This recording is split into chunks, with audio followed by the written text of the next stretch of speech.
No. Put that suppressor back on, motherfucker.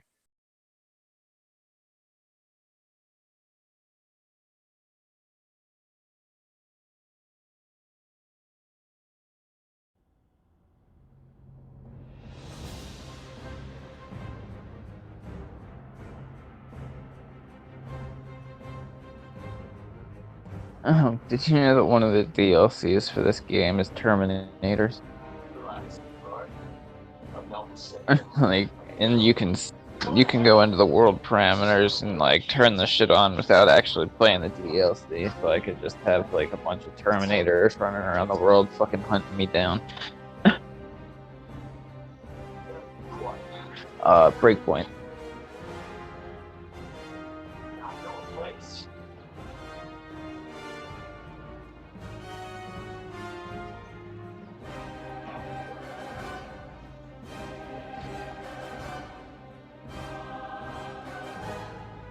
No, it's only when you play videos. Yeah.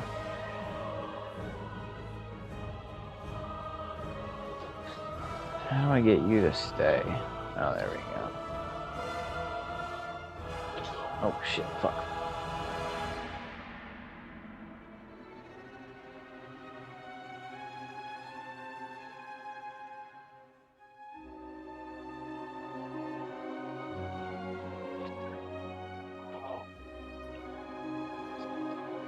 I don't think so.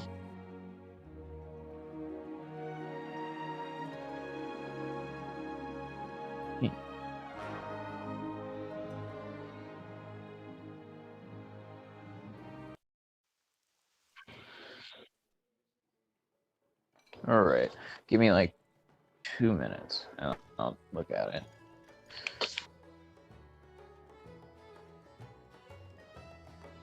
Thank you. I'm just trying to get over to. Oh my god, really? There's apparently VIP target in this place I'm trying to kill. But I'm supposed to be protecting this guy at the same time, so I gotta fucking sneak him through the base without him getting killed. It's annoying as fuck.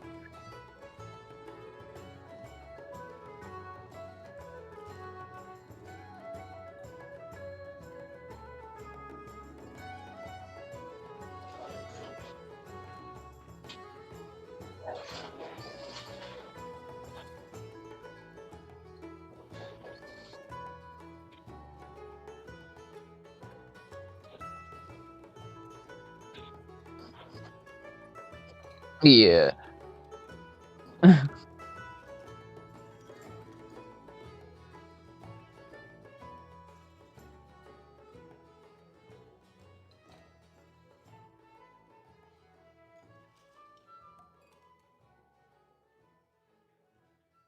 Still laughing at you dying by a tree.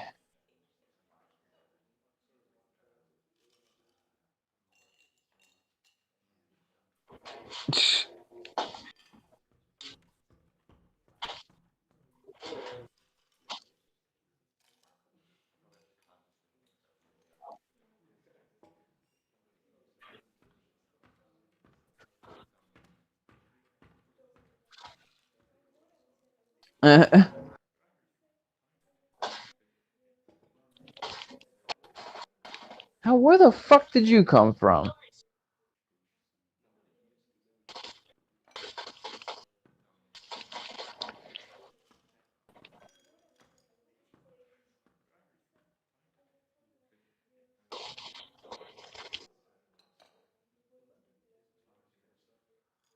Fuck these drones, man.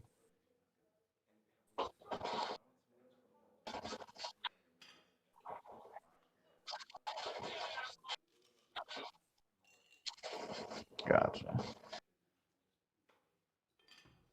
Ooh. Thank God. Almost died.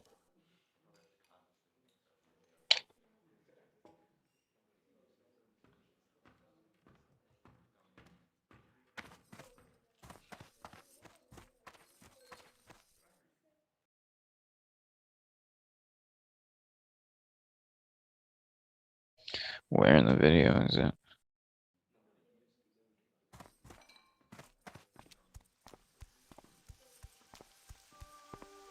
Hey, let's see.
Is that a giant electric deer?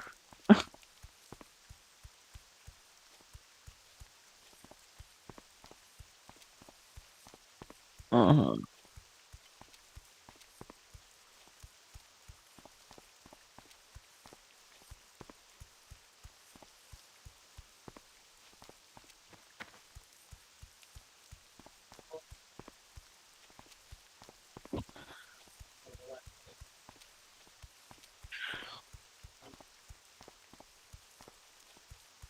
All right.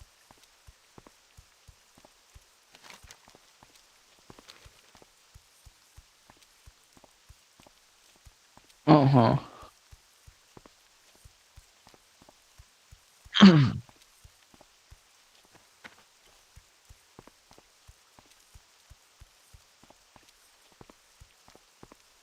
Uh-huh.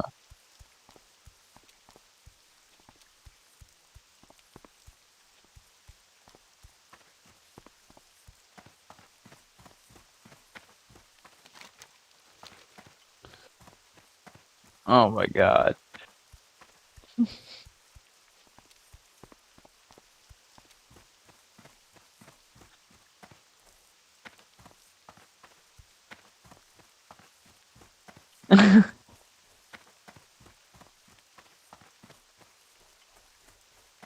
Uh-huh, the pink cloud of smoke.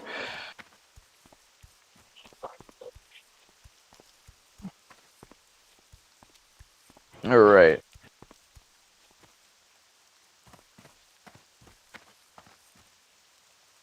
Need help? That sounds like something fucking Lee would do and not tell you he's about to spawn a second one.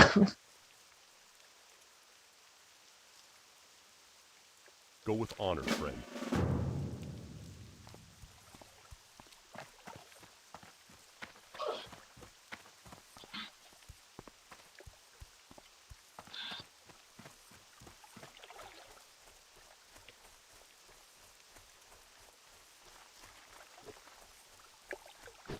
That's it.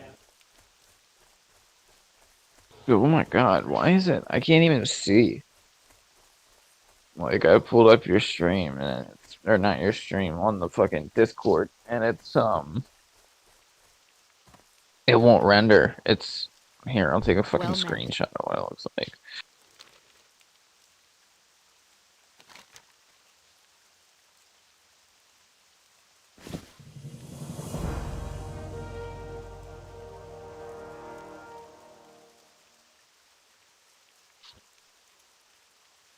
Oh, well, it clears up, well, it clears up some when you stop moving. It's actually funny because the quest box is completely rendered, but because it's raining everywhere else, it's fucked up.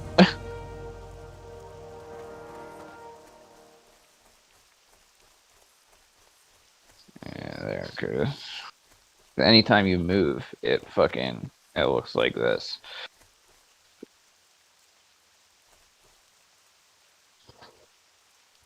Light be with you. Uh,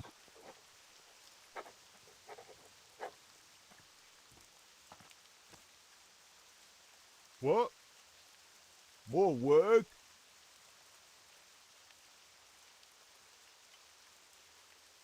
No one else available? Safe did travels. you see what I sent you?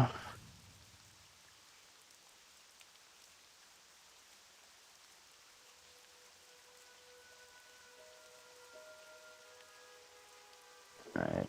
Yeah, that's what it looks like anytime you move. It clears up when you stand still. Well, some, but...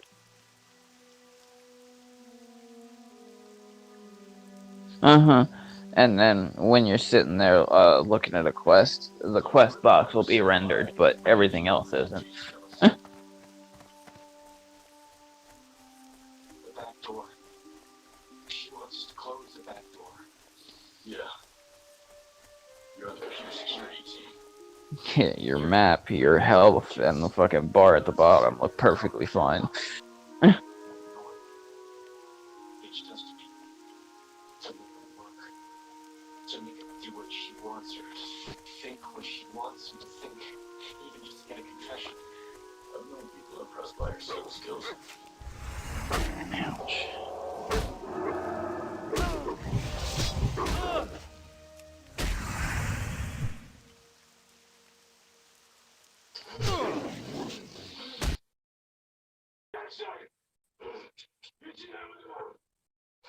Where's Fat Sabi? Where is Fat Sabi? Zul'jin warned his brethren. They made their way quickly through the trees, deep into Kel'Thalas, but now his sharp nose warned him that elves were somewhere nearby.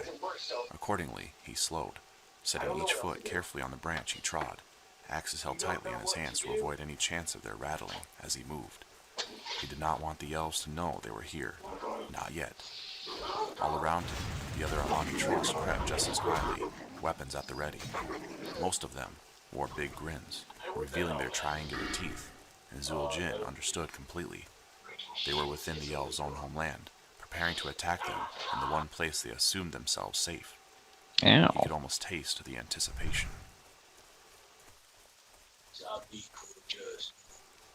The elves had plagued them for far too long, ever since the pale-skinned, pointy-eared interlopers had first appeared thousands of years ago, stealing territories from the vast Amani Empire.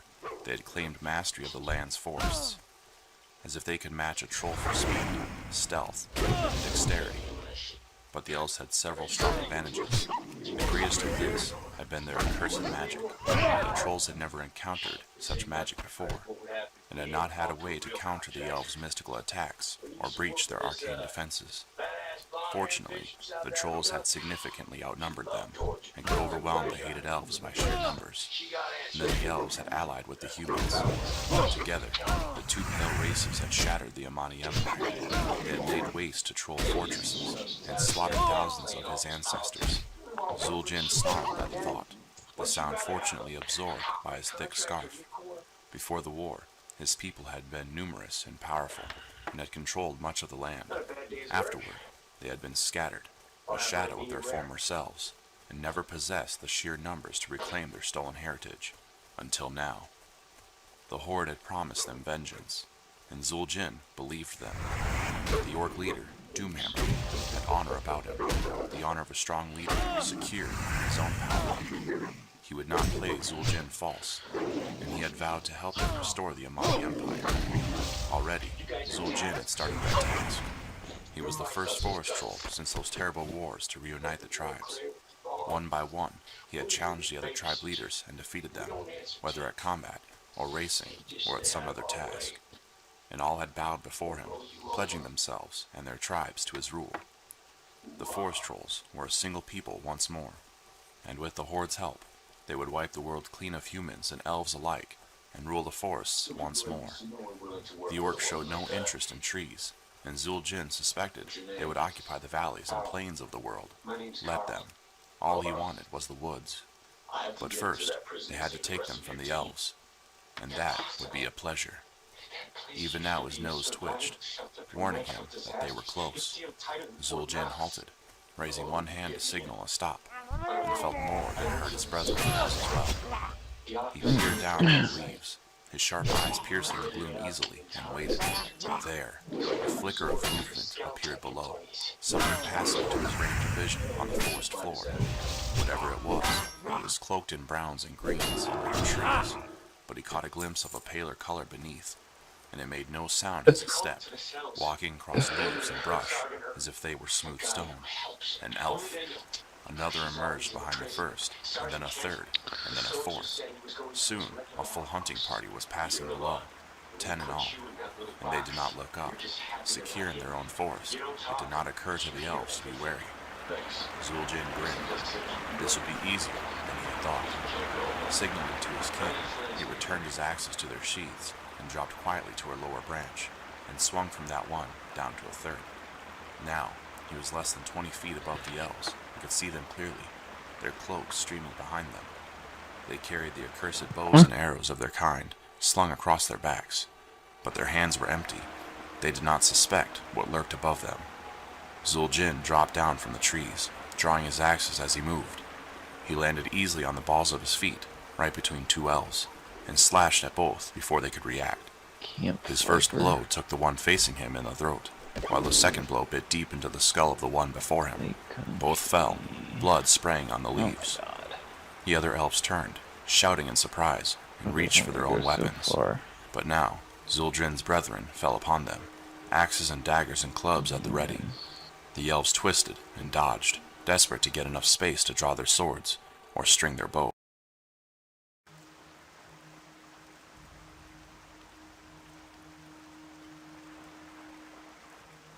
Me? Oh.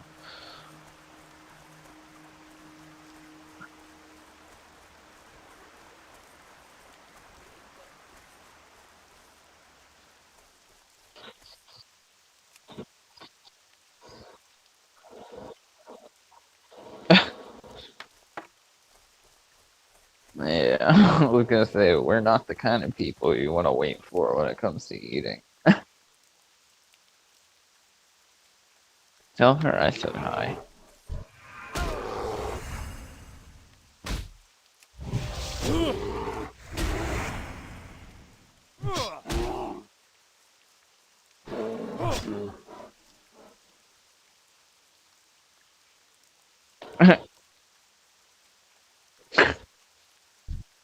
Inventory is full.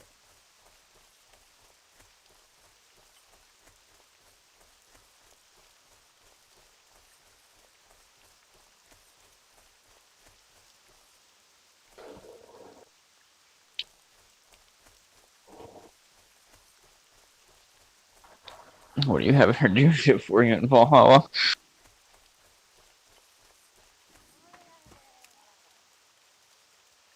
Oh, yeah, that's gonna take getting used to.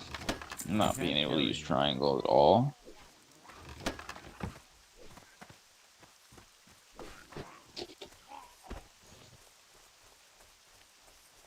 I did too.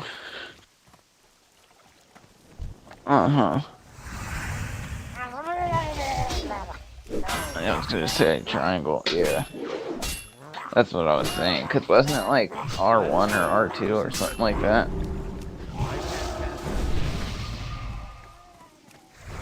Yeah, that's right. And if you walk up to somebody and they move just a little bit, you'd smack them instead of fucking killing them.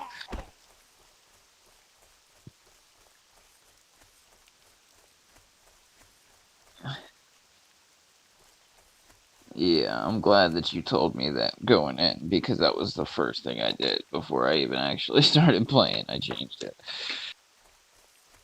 And I did the same thing, switched it to triangle.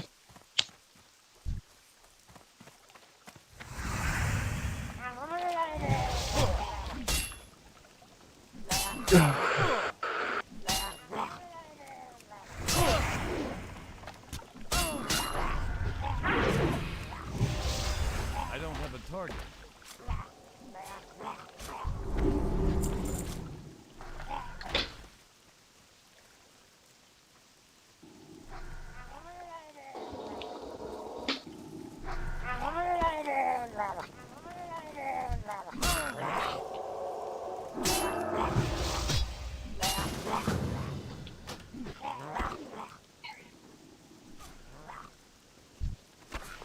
Inventory is full.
Can't carry anymore. Inventory is full.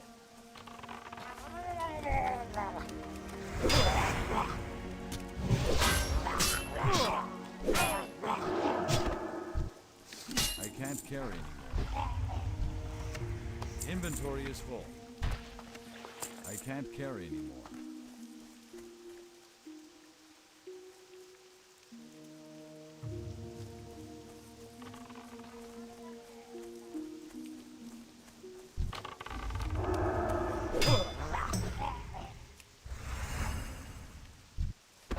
Inventory is full.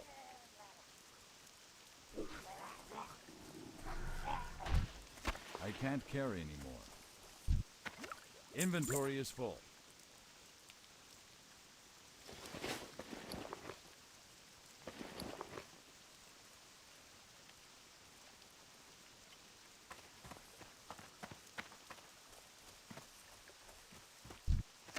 I can't carry anymore.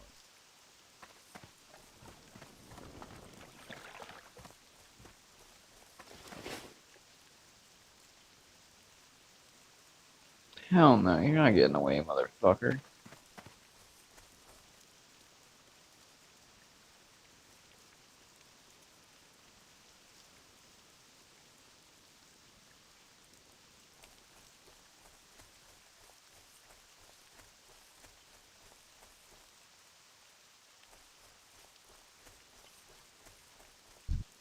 Inventory is full.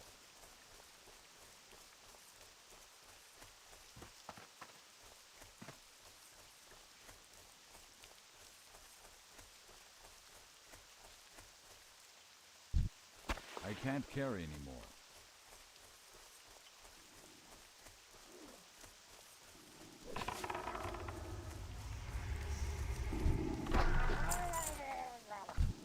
Inventory is full. I can't carry anymore. Inventory is full. I can't carry anymore.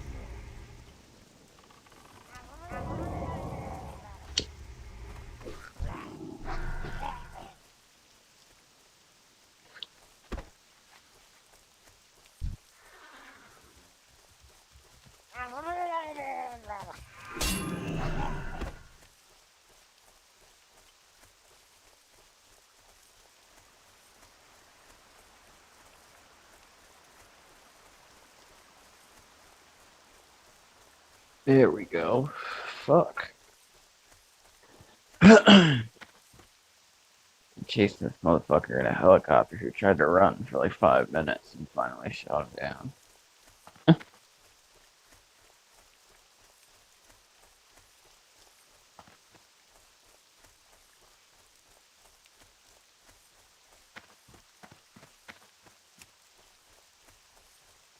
Damn. Now I'm all the way back where I fucking started. Go with honor, friend.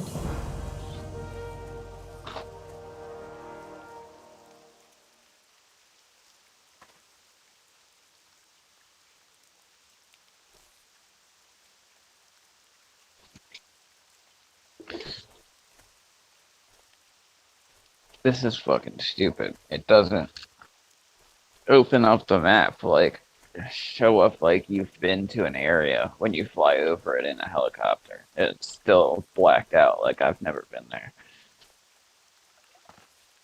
just because I'm not actually touching the ground.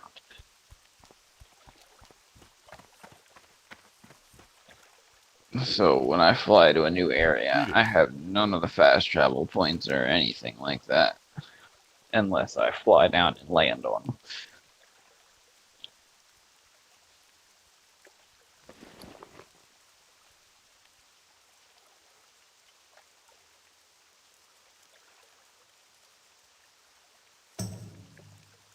Be careful.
Maybe.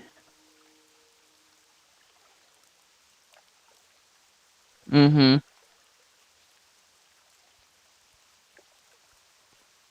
What the fuck?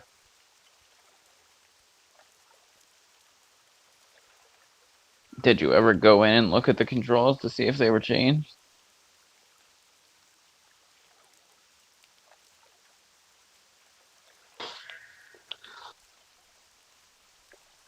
Oh.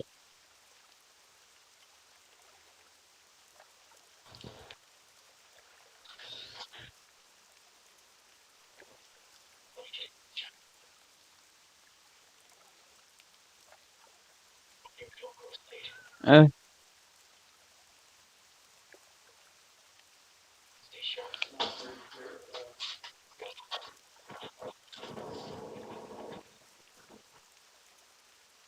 huh. Oh.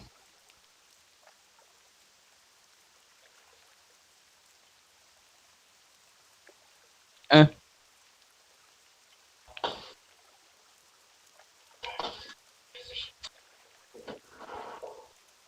no, damn it.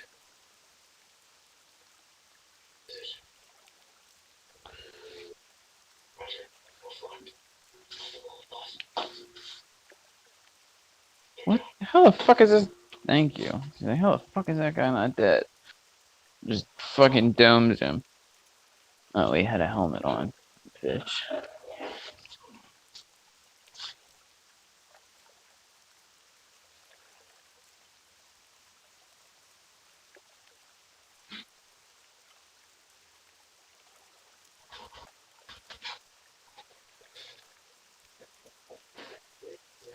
What the hell though? What the fuck? Oh, it's a cake.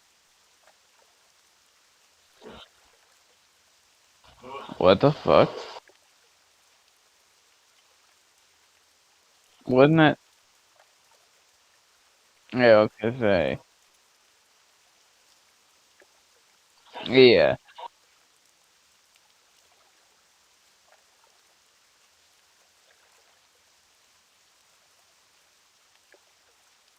if they changed it. Yeah, because it warned you before. When I remember now, when you would change it, when you would change triangle, it would warn you that there was a bunch of things. Yeah, but it still let you do it. Right. Uh-huh. I did assassinate somebody I was trying to talk to before, though. I've done that.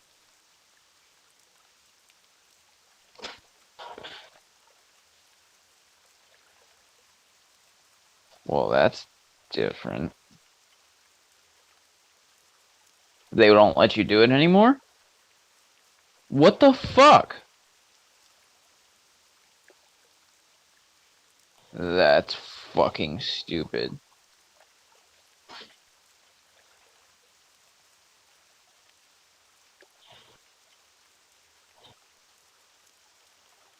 All did the same thing.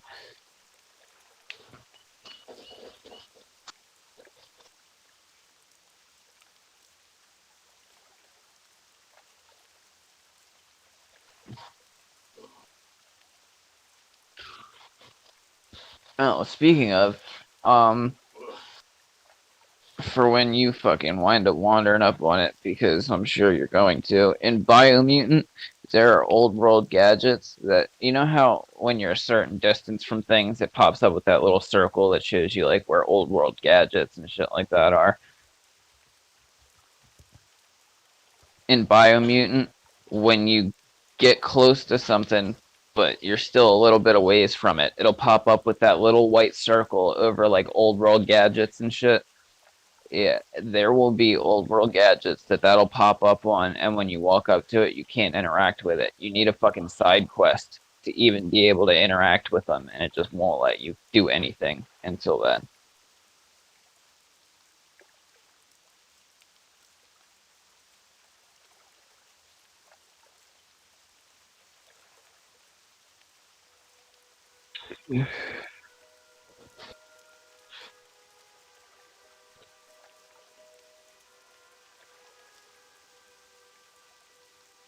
Uh-huh.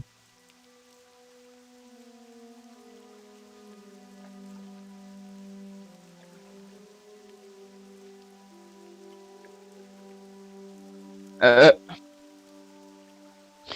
Yeah, see, mine was a little bit more confusing because it was a fucking gumball machine, and it was like right when I started the game, so I just assumed that it was one of the sets of old world gadgets, and it just wouldn't let me do it. And you don't get that quest until way later in the game. So when I finally found it, I was like, "You motherfucker!" I spent like 20 minutes standing next to this thing trying to figure out why it wouldn't work.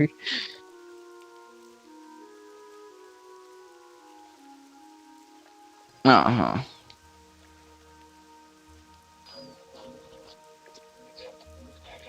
Where the fuck did you come from?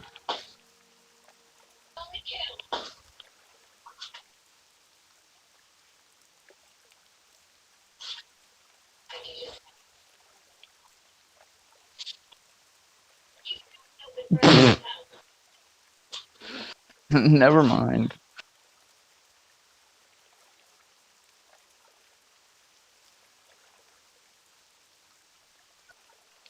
What is the DLC? Oh, that's right. Yeah, that's right. All right.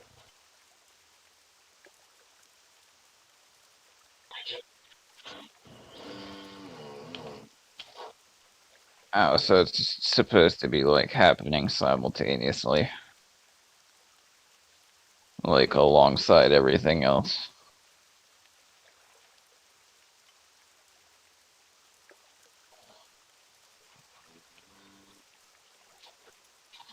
You know what? It's probably not a smart idea.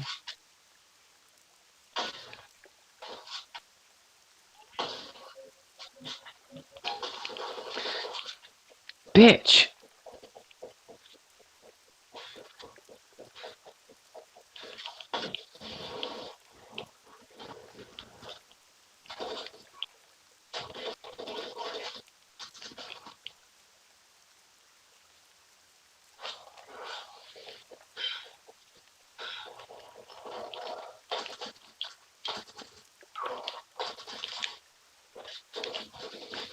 Fuck!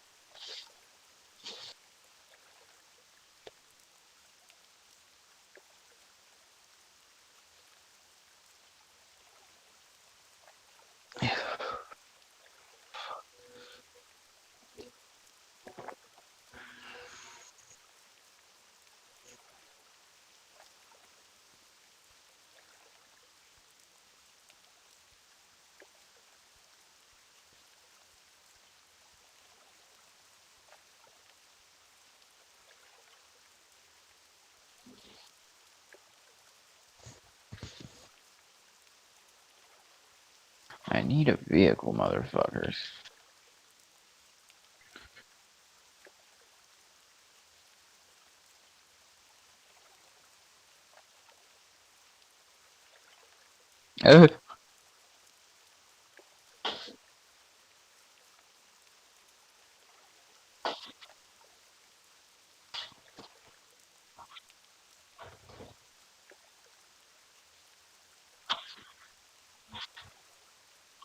I know. There's just non-stop shit to do.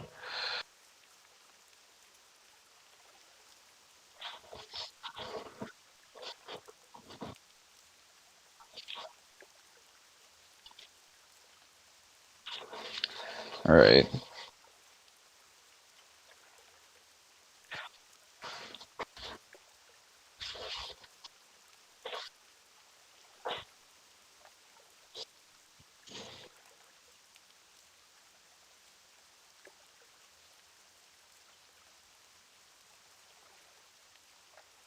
Alright.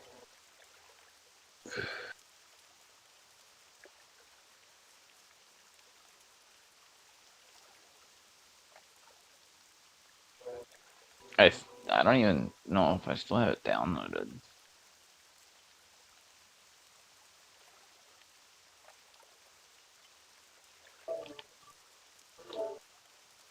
Do I? Oh, I do. No. Yeah. Yeah, I do.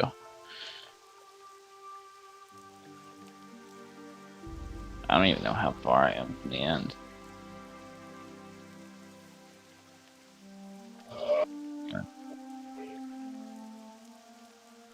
Uh,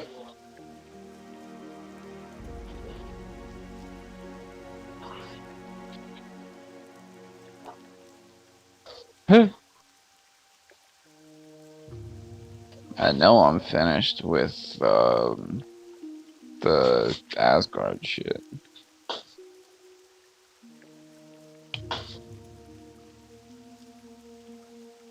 Yeah, why is this thing not dying? Oh, I'm dead.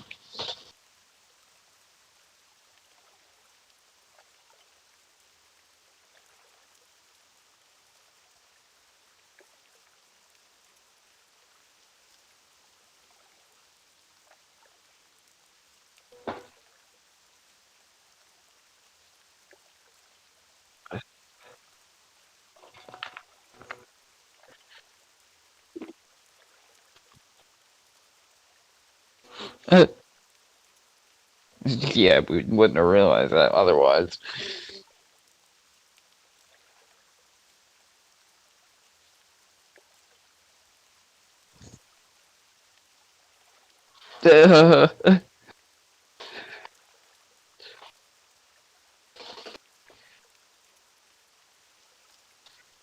God damn it. Fuck this thing.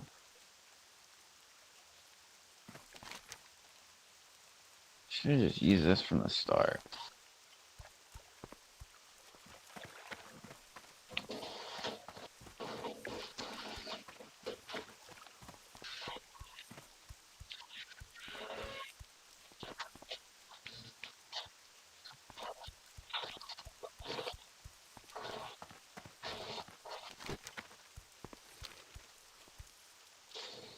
Uh,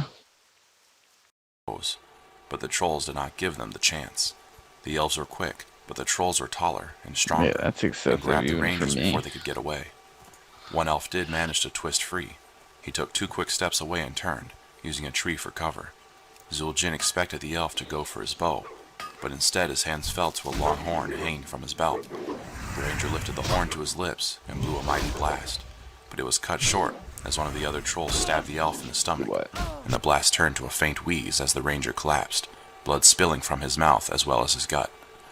The scout was cloaked in browns and greens, like the trees, but he caught a glimpse of a paler color beneath, and it made no sound as it stepped, walking across leaves and brush as if they were smooth stone. An elf. Another emerged behind the first, and then a third, and then a fourth. Soon, a full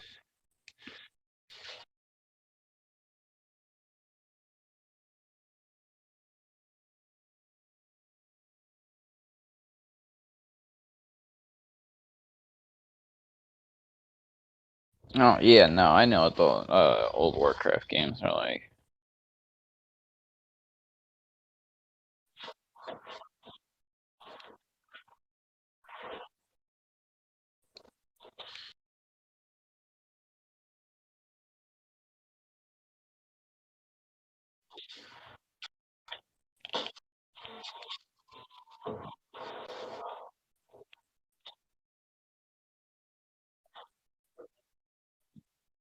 Right,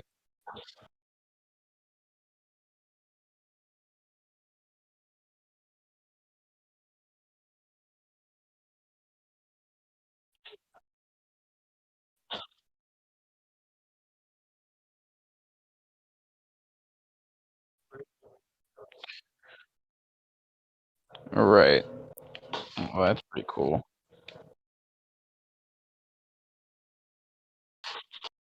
Hunting party was passing below, 10 in all, and Damn they it. did not look up. Secure in their own forest, it did not occur to the elves to be wary. Zul'jin grinned. Fuck. This would be easier than he had thought. Signaling to his kin, he returned his axes to their sheaths and dropped quietly to a lower branch, and swung from that one down to a third. Now, he was less than 20 feet above the elves and could see them clearly, their cloaks streaming behind them. They carried the accursed bows and arrows of their kind, slung across their backs, but their hands were empty. They did not suspect what lurked above them. Zul'jin dropped down from the trees, drawing his axes as he moved. He landed easily on the balls of his feet, right between two elves, and slashed at both before they could react. His first blow took the one facing him in the throat, while the second blow bit deep into the skull of the one before him. Both fell, blood spraying on the leaves. The other elves turned, shouting in surprise, and reached for their own weapons. But now, Zul'jin's brethren fell upon them, axes and daggers and clubs at the ready. The elves twisted and dodged, desperate to get enough space to draw their swords, or string their bows. But the trolls did not give them the chance. The elves were quick, but the trolls were taller and stronger, and grabbed the rangers before they could get away. One elf did manage to twist free. He took 2 quick steps away and turned, Fuck no. using a tree for cover. Zul'jin expected the elf to go for his bow, but instead his hands fell to a long Sounds horn like how you hanging from his die. belt. The ranger lifted the horn to his lips and blew a mighty blast, but it was cut short as one of the other trolls stabbed the elf in the stomach, and the blast turned to a faint wheeze as the ranger collapsed, blood spilling from his mouth as well as his gut. The skirmish was over. Zul'jin reached down and cut an ear from the first elf he had slain, adding it to the pouch at his waist. Later, he would dry the ear and string it onto his necklace with the others to show his prowess. But for now, they had other tasks. Come, he told his kin, who were laughing and amusing themselves by tearing off ears and hair and other parts from the fallen elves. Several had appropriated the elves' long, slender swords as trophies. Such weapons were pretty enough, but not sturdy enough for the trolls' powerful thrusts. More elves be comin', Zul'jin warned them. Back to the trees. We lead them on a chase, keep them busy. He grinned, and his brethren answered with fierce expressions of their own. Then we kill them all. Quickly, the forest trolls leapt up, grabbing low branches with their long-fingered hands, and pulling themselves up into the cover of the leaves. They swung up and away, leaving the bodies and the blood behind, their eyes alert and noses sniffing for any hint of approaching elves. Zul'jin was not worried. He knew the other elves would come soon.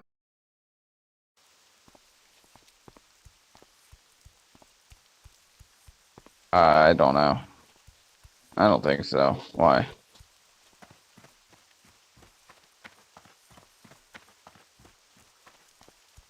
Fuck.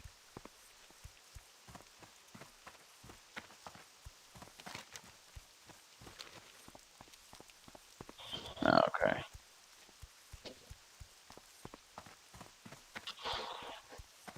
Alright. And I wanted to beat the base game before I do that anyways. And I have no idea how close I am to the end, so.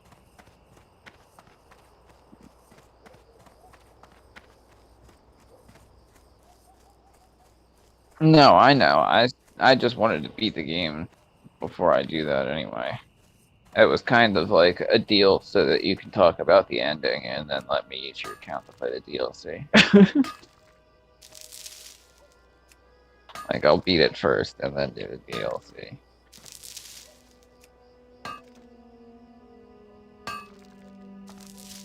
Alright.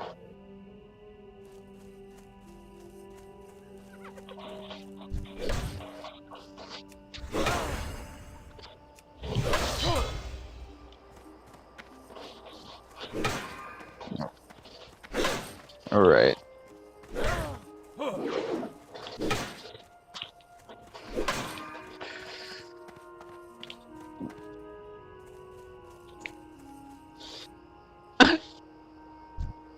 I just got shot in the back and just folded in half backwards onto the ground. King's honor, friend.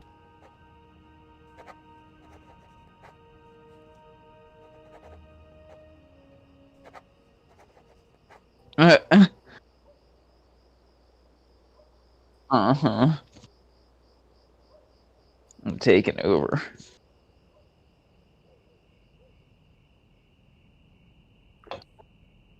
For the Alliance.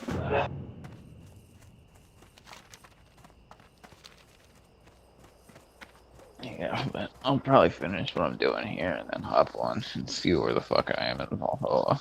Because it's been months since I've been on it.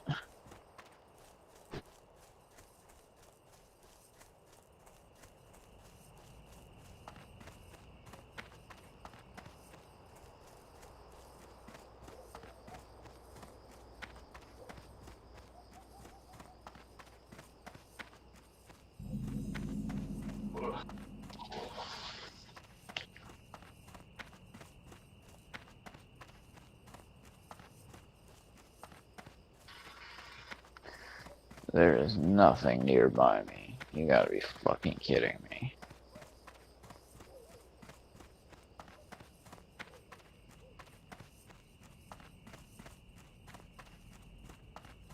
Where am I going?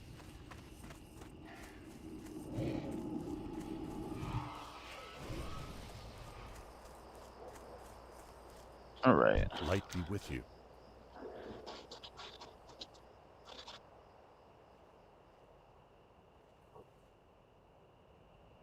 Mm-hmm.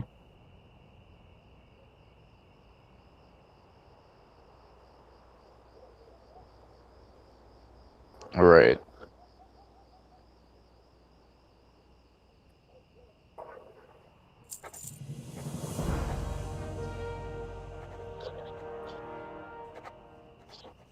Uh-huh.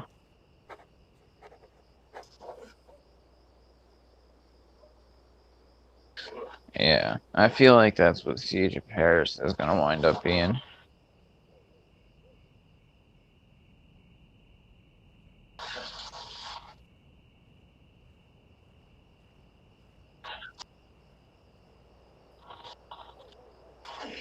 Fuck yeah.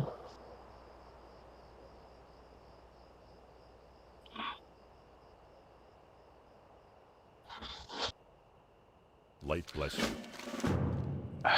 So stupid.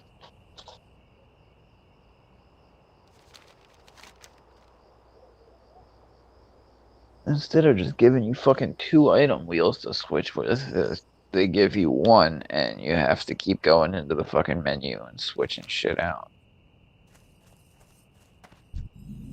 Hey there.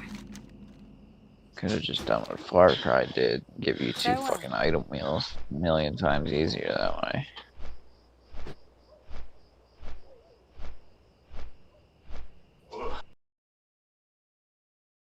What'd you say?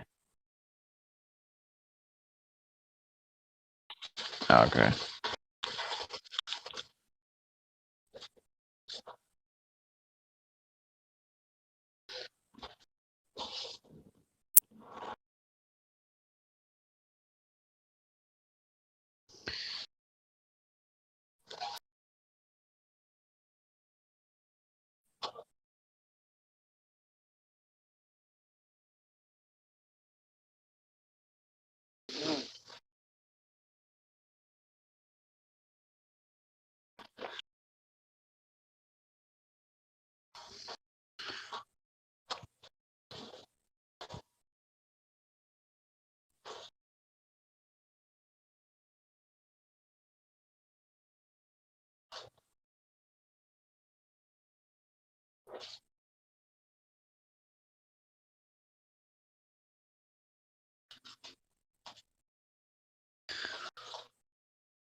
What the fuck? Thank you.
Where is it? Here.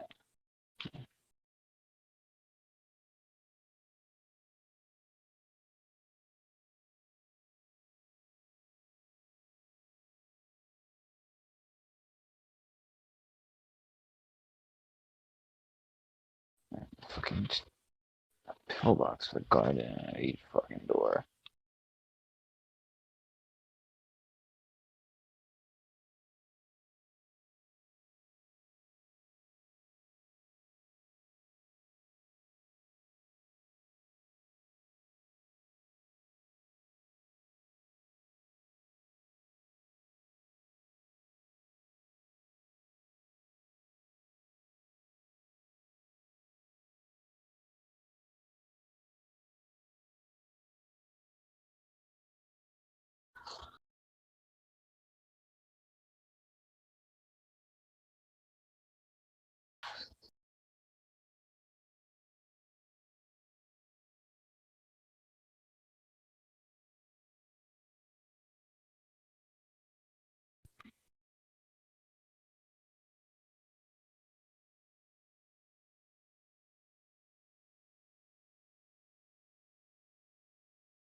armor roster in position, ready to interface.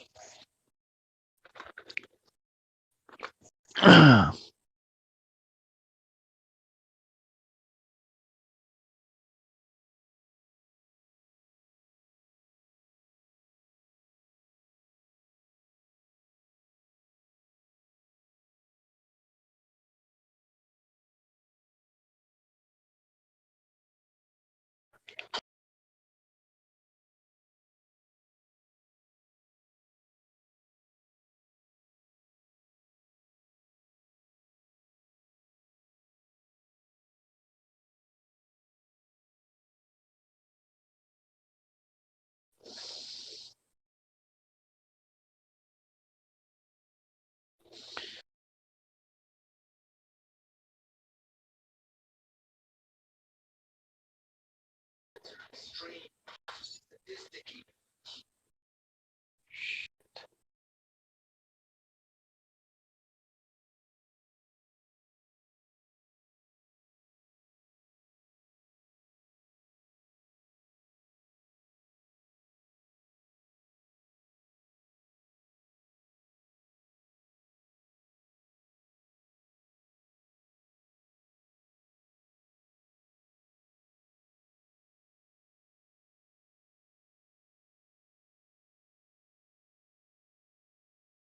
I can't pick him up. Fuck.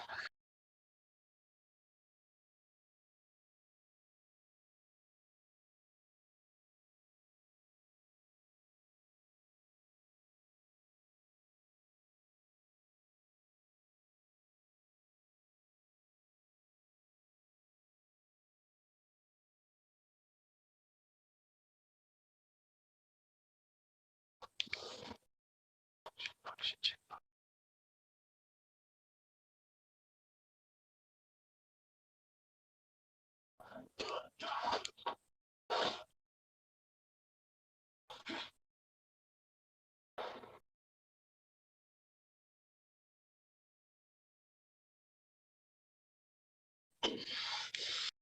Tell me where to find Sergeant Ken. What the next thing passing through your mind would be a bullet. You heard it all. There's nothing left to tell you.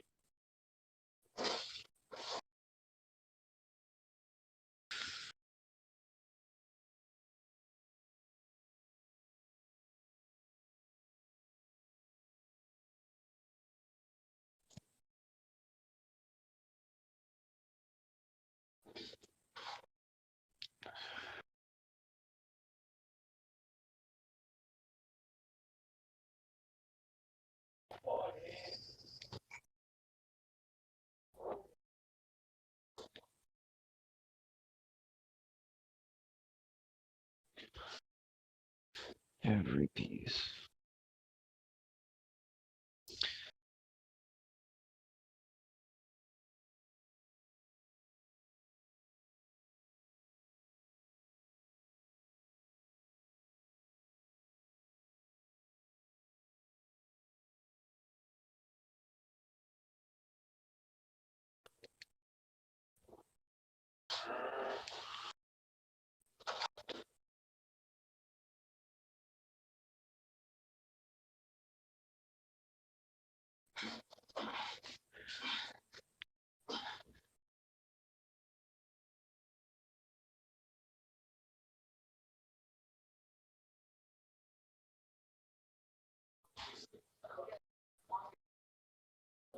Start shooting at us.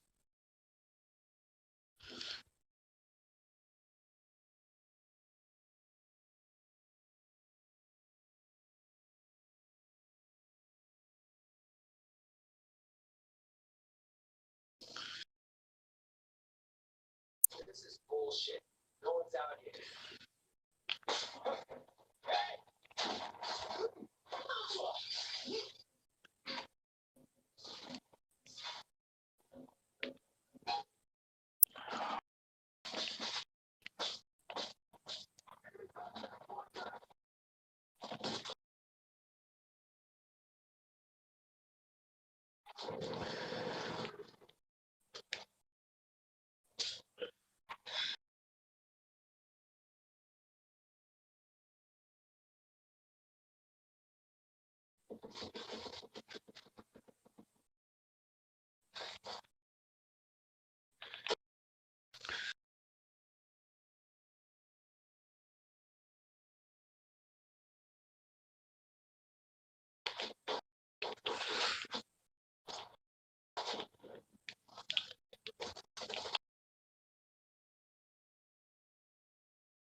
Oh, whoa.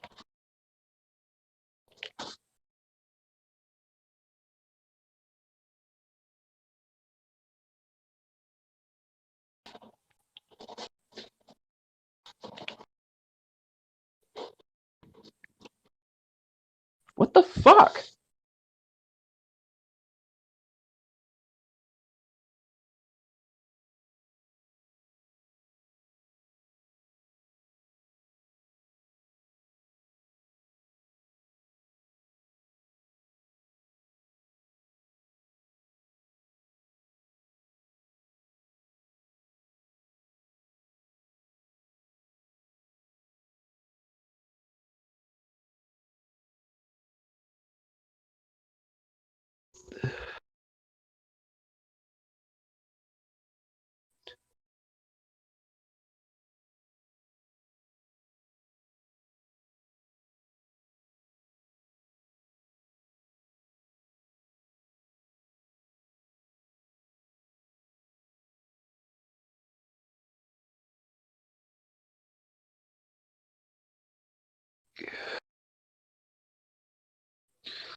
What?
Oh my god.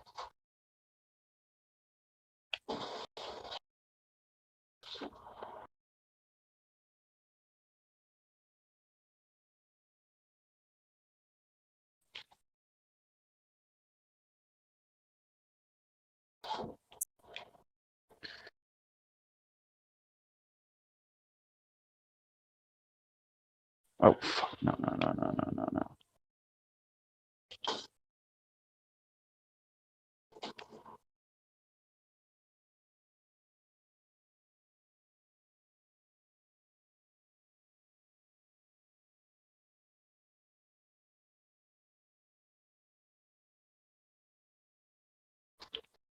Whatever, man.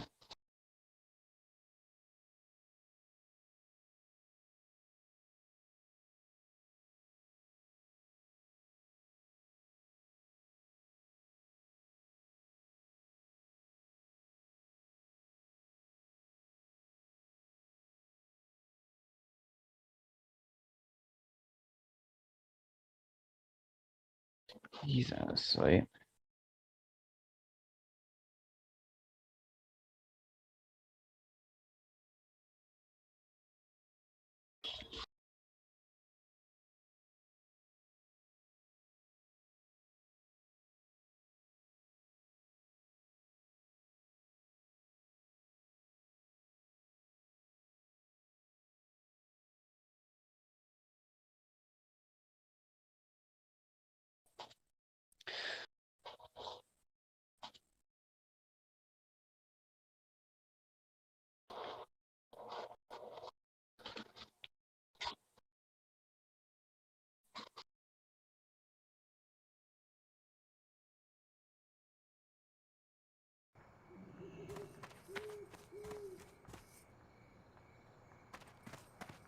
Yeah.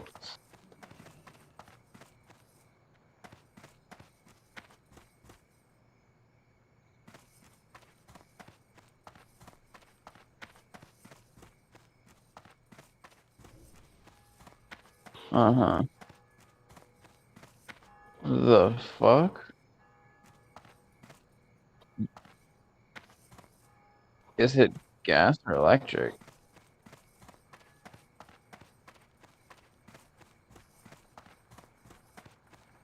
You have like gas stovetops, right? Then yeah, it's gas. Yeah. Yeah, we got that electric bullshit.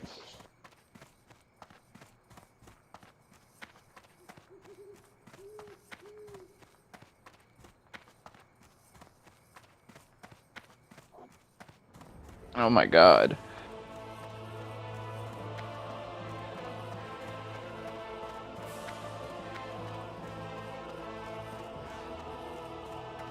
Alright. Start fucking dropping the temperature, like, compared to what it tells you to. I was gonna say half, but I didn't know if that would be too much or not, but apparently it is.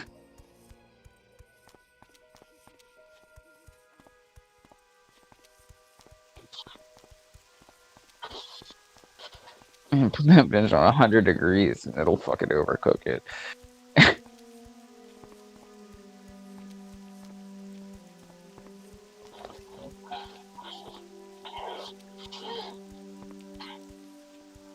Right.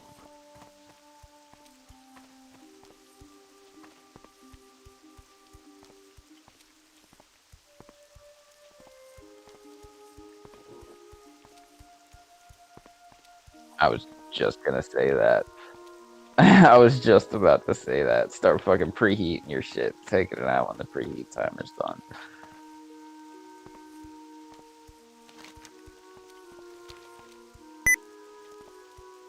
Oh my god. Oh good, I got him.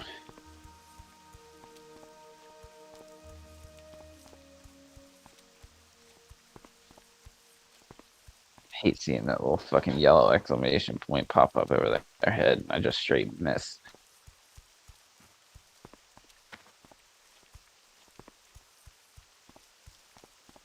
Especially when there's one of those motherfuckers that calls in reinforcements, because usually they're on the other side of the base from where I'm at, and I gotta hurry up and find them and kill them before they can do it.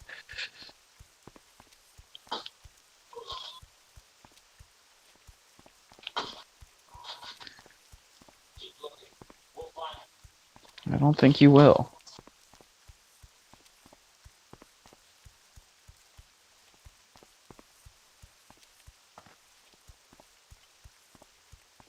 Nobody's out here. What are you talking about? Where the fuck am I supposed to be? Oh. That's why.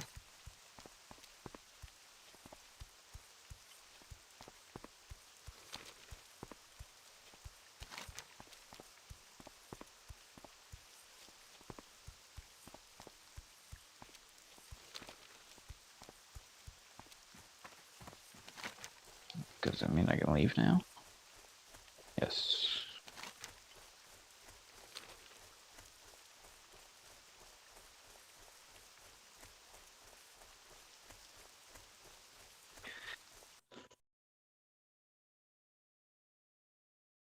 And they would be ready. It had been a long time since he had spilled the blood of an elf, and the brief battle had renewed his thirst for more. His kin felt the same, and many were snapping their jaws and flexing their fingers, eager for another fight with the pale-skinned elves.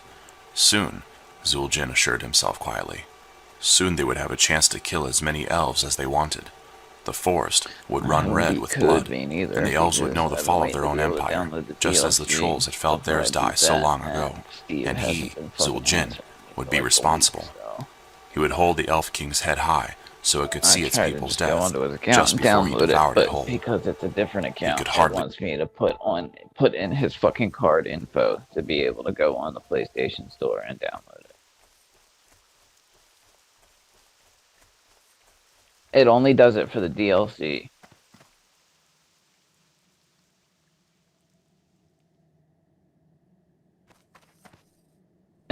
But it pops up and says your last Hello. purchase was on a different PlayStation, so it means that he's bought something between then and now, and for some reason it makes me go on like I'm buying the DLC, even though it says that it's free when I'm on his account. I-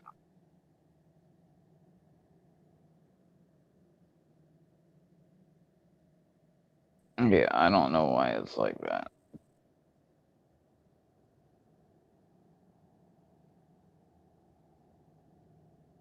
It's not.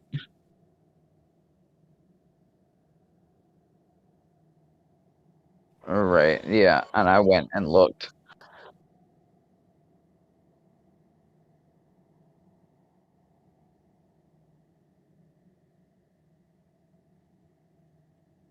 Uh-huh.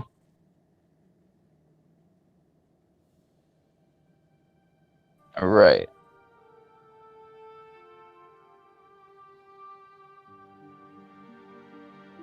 right. I want to see if it'll go away if he takes the card off, because he's not going to tell me. All it needs is the fucking CVC and the expiration date, and he won't tell me what it is. I know he won't tell me what it is. Like, I'm going to try and use his shit or something. But exactly.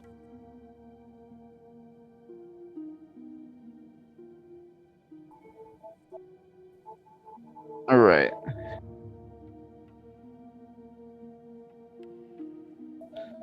Yeah, I'm gonna try and see if he can go on there and take the card information off, and see if that'll just let me do it without it after that. You know what I mean?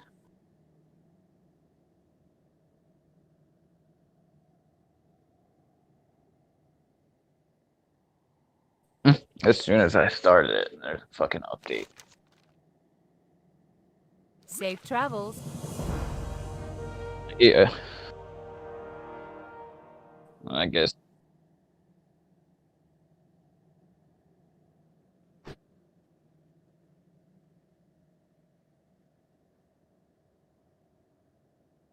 What, the river raids? Yeah, I haven't even played since they added that shit.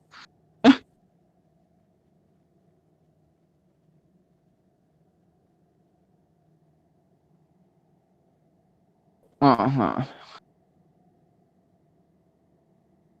Alright.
Hmm.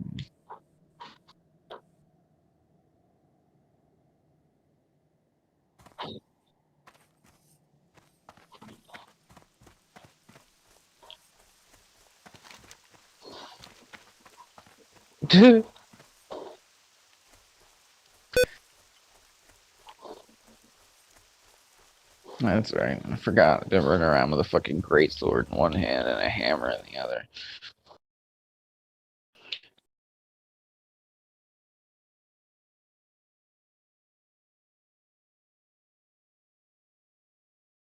Wait. Is it ready? Gul'dan asked impatiently. A short distance away, Cho'Gall shook both of his heads. The massive ogre grunted and shoved, his enormous shoulder pushing River the last raids runestone available. fragment another foot across the thickly grassed clearing. You hear me? Now it is ready, he called out, straightening and Oh, rubbing at the there any shoulder with one skills? hand. Gul'dan nodded. It had taken them several hours to dig out a single runestone, shatter the monolith into several still enormous pieces, and carry 5 of them here to this clearing, and then several more hours to position the shit. stones just What is right, and inscribe the circle 8, and the 9, pentagram between them. 10, Fortunately, 11, Doomhammer 12, had given 13, them the 14, use of 15, several regular 16, ogres for the labor, and 17, Cho'Gall was 18, able to 19, 20, communicate 21, with his 22, stupid one-headed 23, kin 24. more easily than any orc could. The runestone fragments were large and dense, but the 2 ogres could lift them, whereas it would have taken dozens of orcs to budge each stone.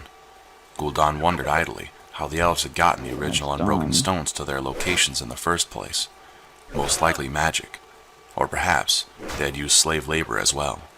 The forest trolls were nearly as powerful as the ogres and far smarter, so they would have been able to follow more detailed instructions. At least the stones were in place now. Gul'dan gestured, and 3 other orc warlocks took their places beside the 3 of the runestone pieces. It was a good thing Doomhammer had not killed all of them, or this ritual would not have stood even a chance of working. As it was, Gul'dan thought it would succeed, but he was not completely sure. Still, if it failed, he was fairly certain he would survive unscathed. He nodded to It's gotta Cho'Gall, be new. who called out to the ogres clustered off to one side. Fucking After a moment of post, jostling gun and finisher. pushing and grunting, one of them stepped forward. Huh. Cho'Gall barked a command, and the ogre, shrugging, slouched into the space between the stones. It stood at the center of the pentagram and waited, motionless. One good thing about ogres was that they could stand still when required. Indeed, knew that when guy. not given an order and not looking for food, ogres could stand still for hours, as motionless as statues. Gul'dan had often wondered if they had somehow evolved from rocks. It would explain their dense hides as well as their utter stupidity. Returning his mind to the task at hand, Gul'dan raised his arms and called forth the dark energies his demon masters had granted him back on Draenor. The energy crackled about him, and he fed it into the runestone fragment directly before him. Cho'Gall had taken the final place, and he and the other warlocks added their magic as well, each powering a single stone. When all 5 stones hummed with power, almost vibrating from the energies they contained, Gul'dan spoke a short incantation and concentrated. More energy arced from his fingertips into his runestone, but this time the energy then flickered through his stone and onto the nearest stone on his left. Nor did the energy stop there. It passed to the next stone, and then the next, and then the next, and finally back to his own, linking all 5 in an array of dancing, bristling magic. The air itself seemed to darken above the altar, and it felt thick with energy, the way the sky did right before a massive storm. The ogre still stood unmoving, though Gul'dan thought he saw a glimmer of fear in its eyes. Oh See you good, later. What the Cho'Gall fuck? had picked a smart one. Now that the stones had power, Gul'dan turned the energy toward their center, and My toward the towering triangle's figure still standing fine. there. Bolts of dark energy shot from his stone How and are struck you? the ogre full in the chest, surrounding it with a blazing dark aura. The other runestone fragments lent their strength, and the ogre almost disappeared within the dark glow that How filled the did I- space between the stones. How did I get my horse More up on energy the roof danced of within this that place? sphere, What the fuck? somehow feeding on itself, and now they could make out only the faintest hint of the ogre's outline. Gul'dan was sure he could feel his arms trembling from fatigue and magical drain, but excitement kept him quivering with energy. After a few minutes, the shadowy glow began to fade. my God. Slowly it dimmed, and the figure within stood out in greater detail. Still the ogre towered above them all, Have a good except Cho'Gall, but something about the creature had changed. Gul'dan waited impatiently for the glow to dissipate, enough for him to see into that sphere. Finally it did so, winking out completely in an instant, and Gul'dan had his first real look at the creature his Altar of Storms had created. It was still clearly an ogre, though even larger than before, and somehow its proportions had shifted. Its arms were not quite as long, its legs not quite so bowed, and it held itself different, more alert. And of course, there were 2 heads.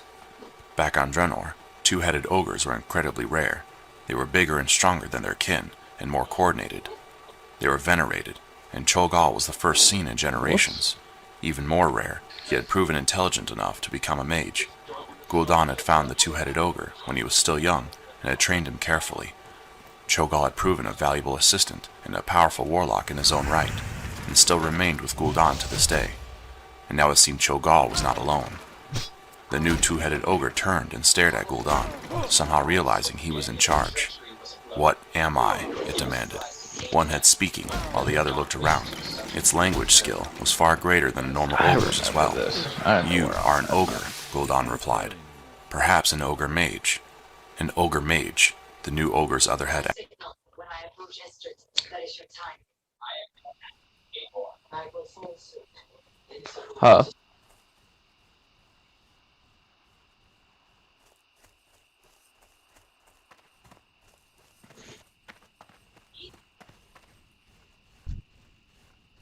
Uh-huh.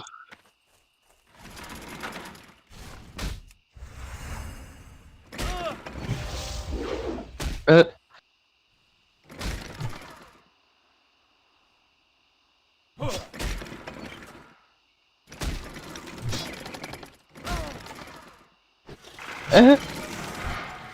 Inventory is full.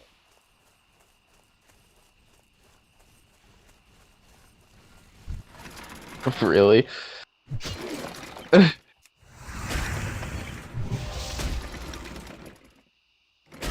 Alright. I did not even question its own existence. Wait, what am I? Uh-huh.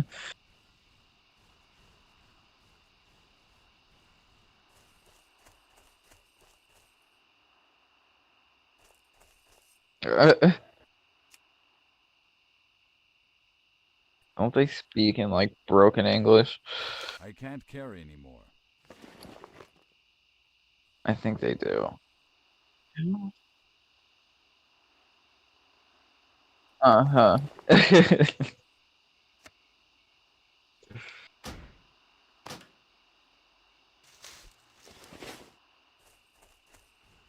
Let's see, the last time I played was February 13th.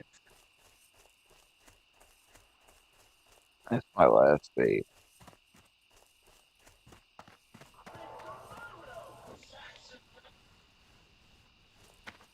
Oh, there's a release date.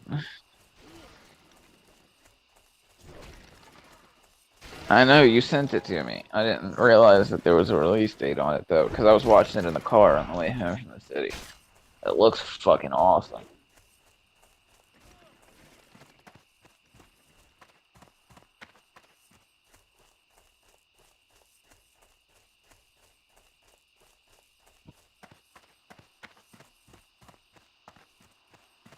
Right.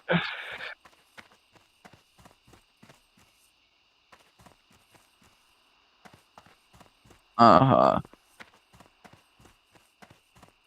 Is that...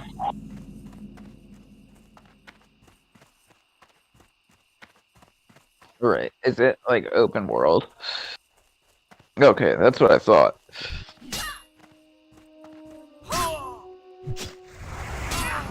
Uh-huh. Why is my game lagging so fucking bad right now? Don't crash. Please don't crash on me. My PlayStation's been doing that.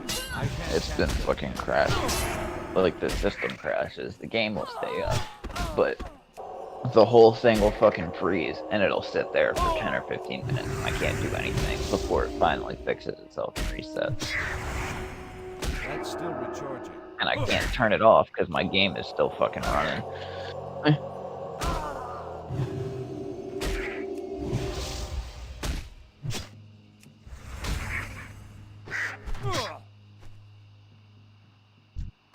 Inventory is full. Right. Okay.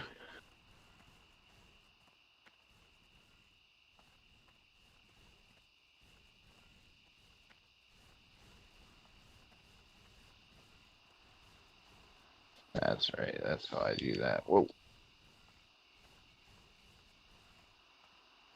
Whoa, nobody.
Shit.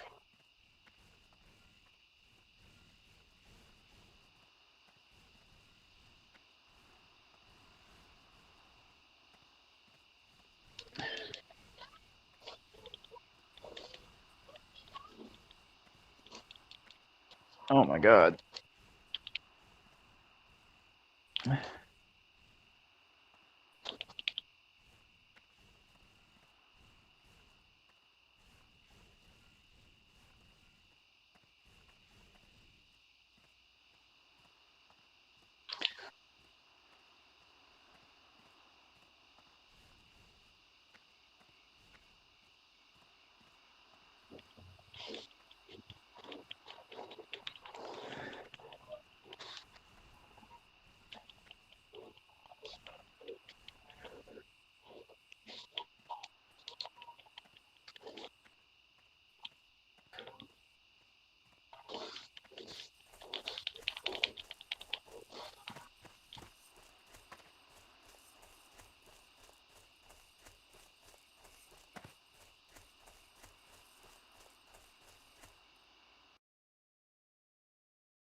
Asked, "What does that mean?" Gul'dan found himself explaining about magi and warlocks and shaman and other workers of magic. "And I am one of these," the new ogre asked. "Possibly." Gul'dan's eyes narrowed. "There is a simple test." He stooped and lifted a single leaf from the ground, handing it to the two-headed ogre. "Take this." The ogre took the leaf with surprising skill, showing that his dexterity had dramatically increased as well. "Now concentrate on the idea of fire, of heat and flame," Gul'dan told the ogre. The ogre frowned with both faces, studying the leaf. Then it nodded slightly. First one head, and then the other. "Good," Gul'dan spoke softly, not wanting to break the creature's concentration. "Now bring that flame to life. Let it claim the leaf, the fire licking across it, the heat warming your skin, almost burning your fingers." He watched as a spark appeared near the middle of the leaf and rapidly grew into a small flame that spread hungrily. The leaf shriveled, turning dark and brittle in seconds as the fire consumed it. The breeze carried it away, and the ogre glanced up, meeting Gul'dan's eyes with both of its own pairs, its double gaze bright. "I am an ogre mage then, yes?" Damn. It sounded pleased. One head grinned. The other smiled slightly, though it seemed puzzled. "Yes," Gul'dan agreed, also pleased. "You are one of us." "What does that mean, one of us?" the creature asked next, its less exuberant head frowning. "What do I do with this gift?" Gul'dan explained about the horde. He also told the ogre about the need to conquer here, and about the other races they had already faced in their quest. The ogre mage listened quietly, help you? absorbing every detail. "You created me," the ogre said at last. It was not a question, but Gul'dan nodded. "I am your creature then," the ogre affirmed. "I will serve you. Your cause is my cause. Tell me what to do." Civilian.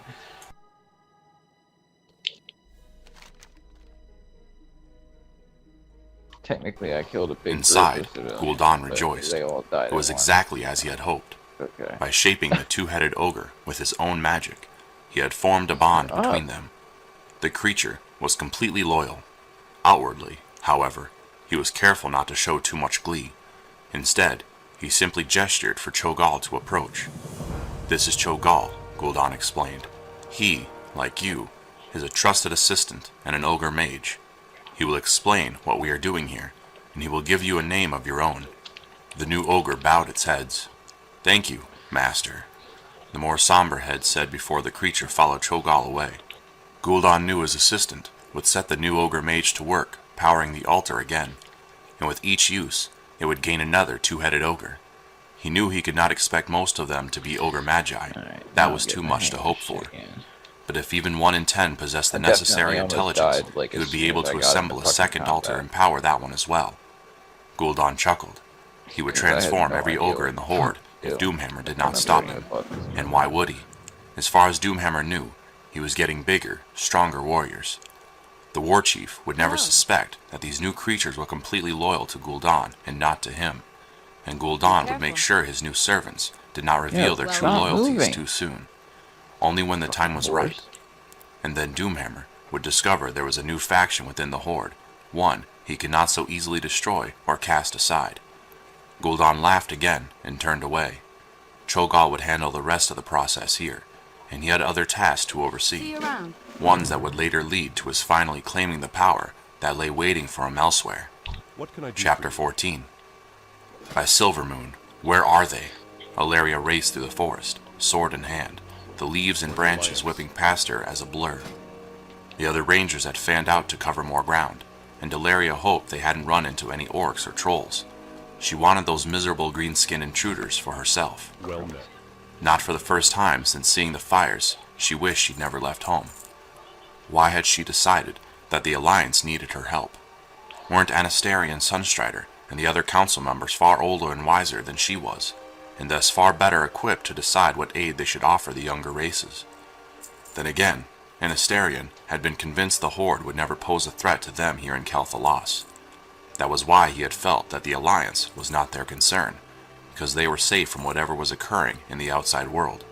Clearly, he had been wrong. Still, if Ilaria had listened to him and abided by his decision, she would have been here, not sailing downriver and marching over hills. She would have been here when the orcs and trolls had arrived, here with her family and her people when the Horde breached their borders. Go with honor, friend. Would it have made any difference? She didn't know. Perhaps not. What could one more ranger have done to stop an enemy she wouldn't even realize was approaching? But at least she wouldn't now feel like she had deserted them in their hour of need. The thought spurred her to even greater speed, and she leapt over a low bush into a tiny clearing between two clusters of trees, and found herself staring down the tip of a hunting arrow aimed at her throat. The figure holding the bow was nearly as tall as her, and wearing similar garb, though far less travel-stained. Long hair streamed back from beneath the cloak's hood, and seemed to gleam like ivory in the sunlight, Light a blessing. shining silvery white that Ilaria knew all too well to ever mistake it. Verisa. The other figure lowered the bow, her blue eyes wide with surprise and relief. Ilaria. Then the bow had been tossed aside, and Ilaria's younger sister had caught her up in a rough embrace. "You're home." "Of course." Ilaria squeezed Verisa in return and patted her head, a gesture so familiar it was automatic. "Are you all right?" she asked after a minute. "Where is Sylvanas? Are mother and father safe?" "They're fine," Verisa answered, disengaging and bending to retrieve her weapons. Who? "Sylvanas is with a hunting party near the riverbank. Oh. As for mother and father,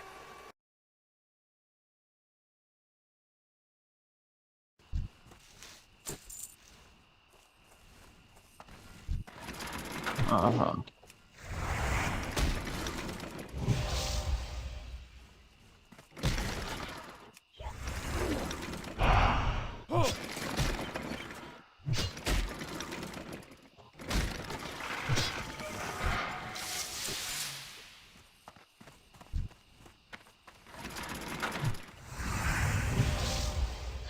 Gotcha.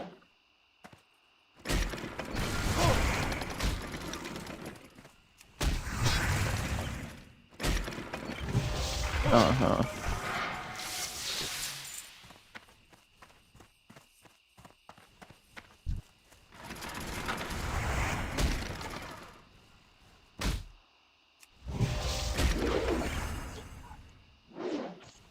Mm-hmm. Yeah. Yeah. Oh. Yeah, see, the story to Warcraft is really fucking cool, but I never have the patience to fucking play it. I don't know why. That spell isn't ready. I know.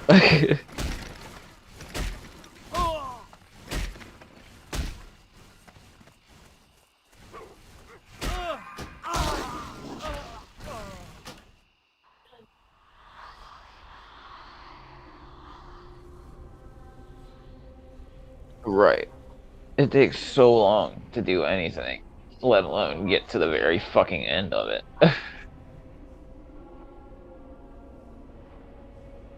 Right.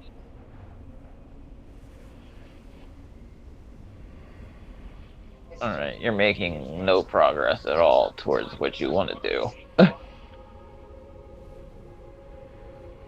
Alright.